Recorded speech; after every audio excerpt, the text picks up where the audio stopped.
C'est l'heure du FaceTime avec ta Paulette. Comment ça va les copains?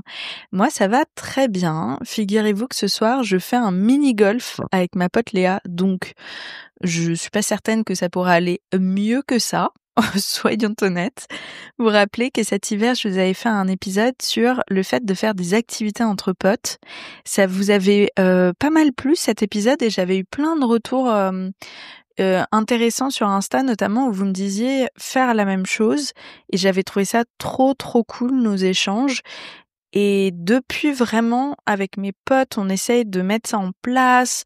On est allé faire, alors des ping-pong, évidemment, vous en doutez, très régulièrement, mais aussi du baby-foot, des fléchettes, du billard. J'ai découvert ça, je trouve que c'est vachement sympa.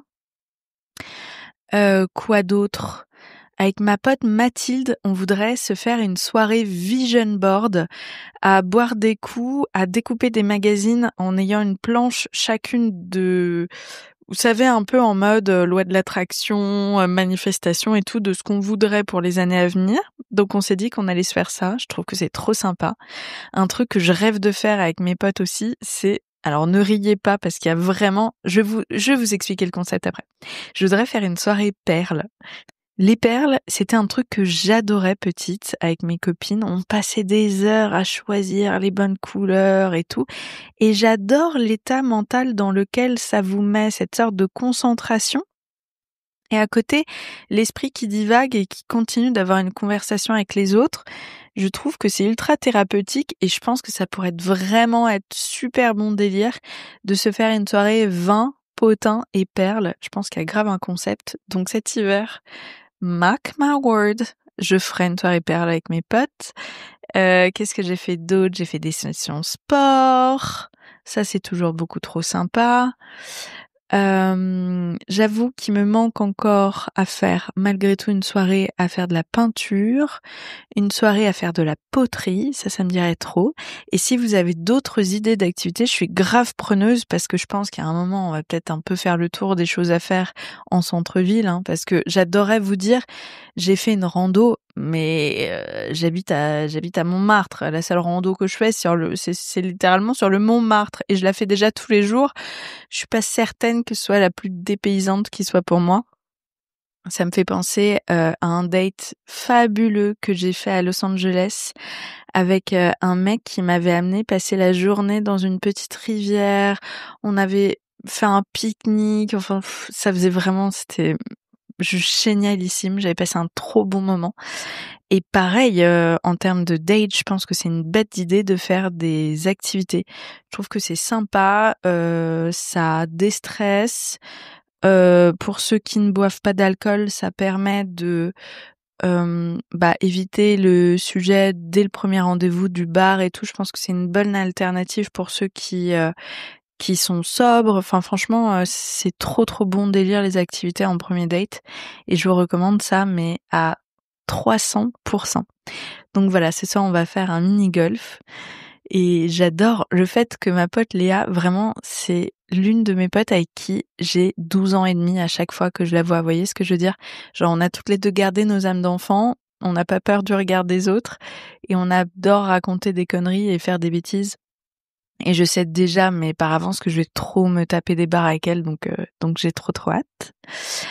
Et aujourd'hui, j'aimerais vous parler d'un sujet que je trouve assez intéressant. Déjà, je suis contente parce que mon épisode sur les blessures vous a bien plu la semaine dernière. Ça m'a fait trop plaisir. Et je me dis que durant ce mois d'août, je vais peut-être me centrer et pas me centrer, mais plutôt creuser des sujets de psychologie que je trouve assez pertinents.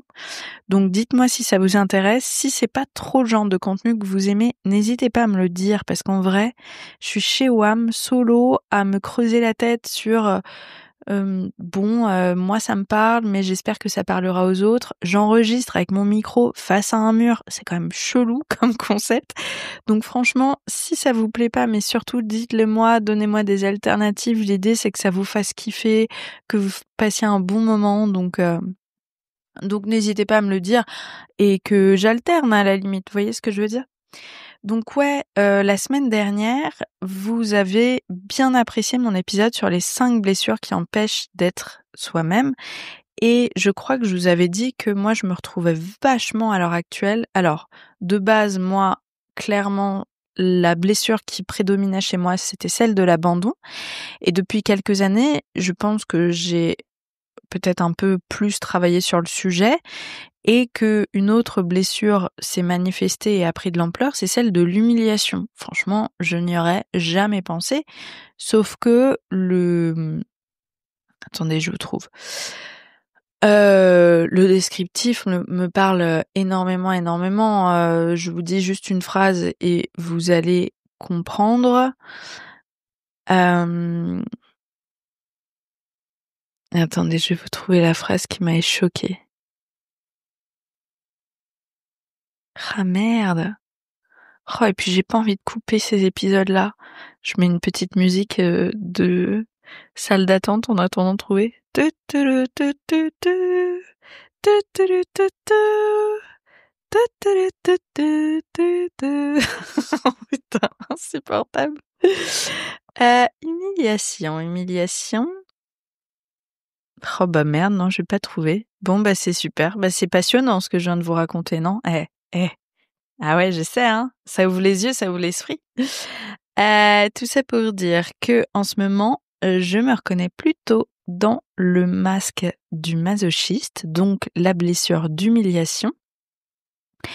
Et c'est vraiment une personne, vous savez, qui va être ultra serviable, s'occuper des besoins de ses proches avant les siens, tout faire pour que tout le monde autour d'elle se sente bien et penser à elle en dernier. En fait, on s'épuise avec ce genre de comportement. Et moi, je me rends compte que j'ai mis en place de façon inconsciente cette dynamique dans mes amitiés où mes amis ils viennent pour avoir des conseils avec leur mec, avec leur date, comment je réponds à qui sur Hinge ou Bumble, comment je m'habille aujourd'hui, etc., etc. Et en fait, inconsciemment, j'étais assez contente qu'on me pose toutes ces questions-là parce que je me disais, grâce à ça, je suis indispensable chez les autres et donc du coup, on ne va pas m'abandonner en fait. Ça rejoint aussi cette blessure de l'abandon, vous voyez.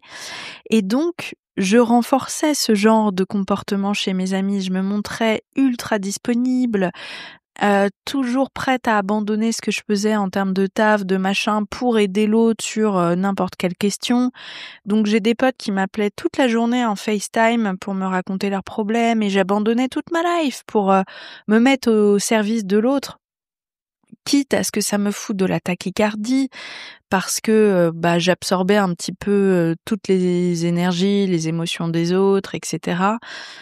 Et puis quitte à ce que ça m'empêche moi d'être de bosser efficacement, etc., etc. Et franchement, c'est pas la faute de mes potes, hein.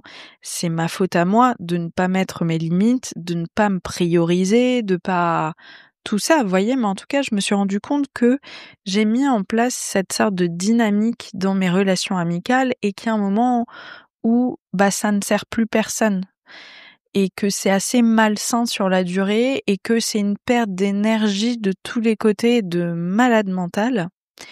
Et ça m'a fait penser à un syndrome que j'ai lu cette fois-ci, ce n'est pas sur TikTok, je l'ai réellement lu sur un article que j'ai googlé. Et oui, messieurs, dames, ça s'appelle, attendez, je vais vous retrouver, j'essaie de lire en diagonale, le syndrome de la tornade. Et ça m'a tellement parlé et ça vous parlera peut-être aussi.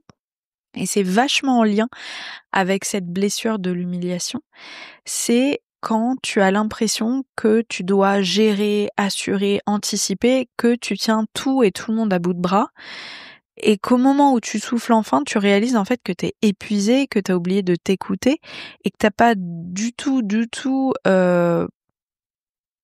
pris le temps de réaliser peut-être que t'avais des syndromes physiques, émotionnels, énergétiques de tout ce qui était en train de se passer.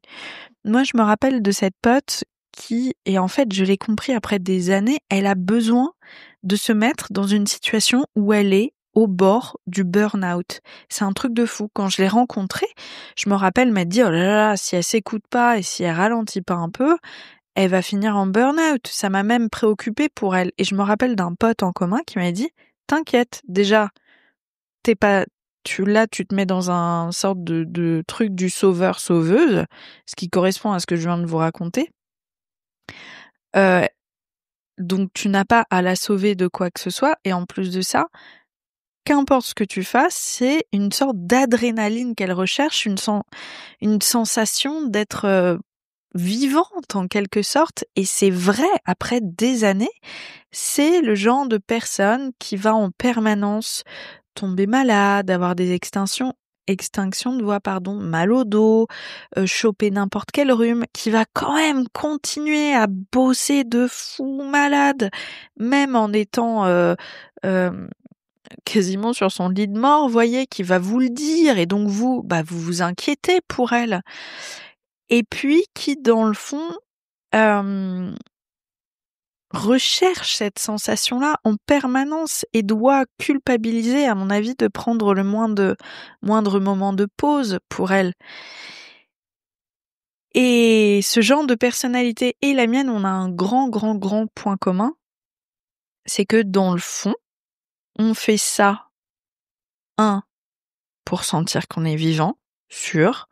2, pour sentir qu'on est aimé, parce que les autres se préoccupent de nous, dans son cas, dans le cas de mon amie pour qui je m'inquiétais.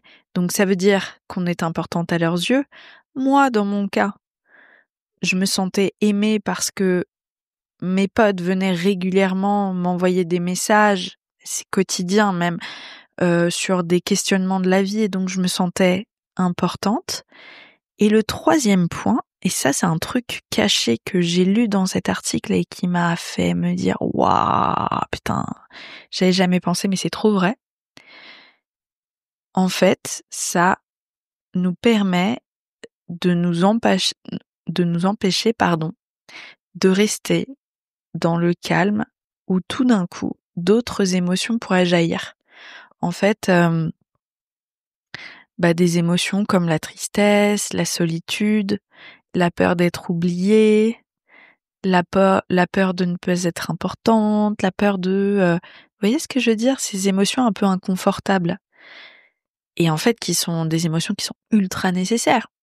Et plus on va leur laisser d'espace, et moins longtemps elles vont rester en nous d'ailleurs, hein, ce qu'on dit bien en méditation, que lorsqu'on laisse la place à nos émotions d'être présentes, parce que à un moment donné, on est humaine, et qu'on vit tous de la colère, de l'anxiété, etc. Personne n'est Bouddha, hein. Moins longtemps elles restent en nous. Et donc, ce profil de la personne tornade ou mon profil du sauveur, dans le fond, on est hyper inconfortable avec nos propres émotions. Et je trouve ça super intéressant.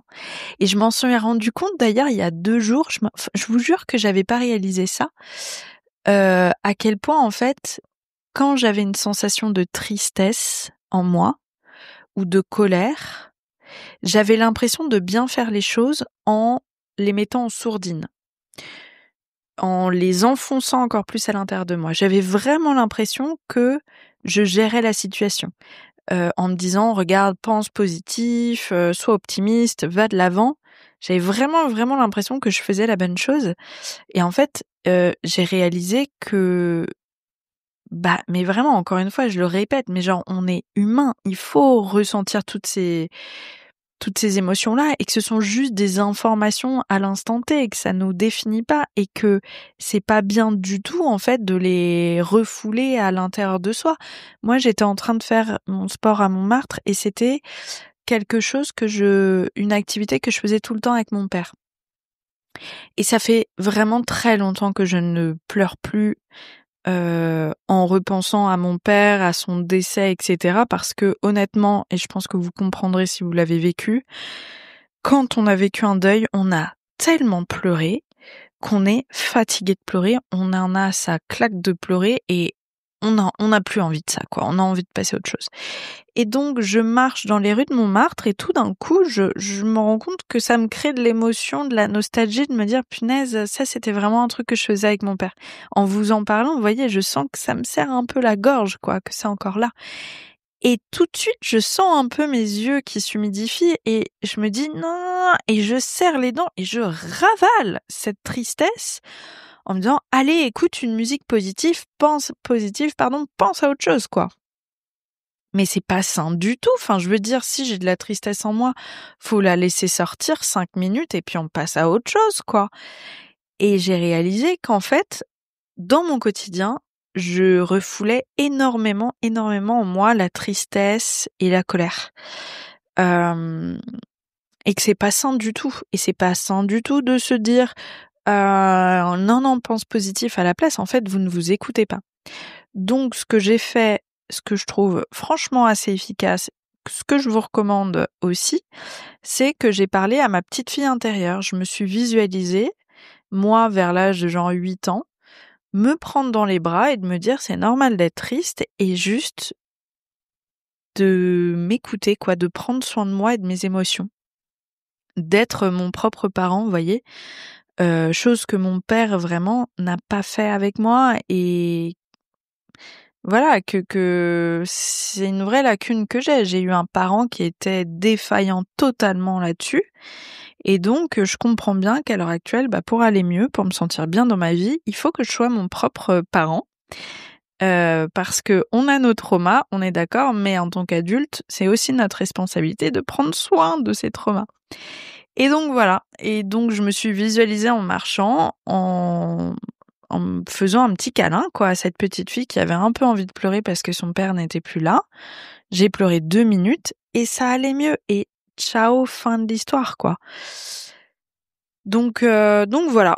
Je suis partie très très loin sur le sujet, mais dites-moi si ça vous parle, ce syndrome de la tornade. Alors le syndrome du sauveur, je pense que vous en avez entendu parler en long, en large et en travers. Mais c'est vrai que la tornade, je trouve que c'est assez intéressant et que ça nous correspond très certainement un peu tous à un moment de notre vie. Voilà. C'est tout pour moi pour aujourd'hui. Je vous fais des gros bisous. J'espère que vous avez passé un bon week-end. Et puis on se dit à la semaine prochaine pour de nouvelles aventures. Bisous!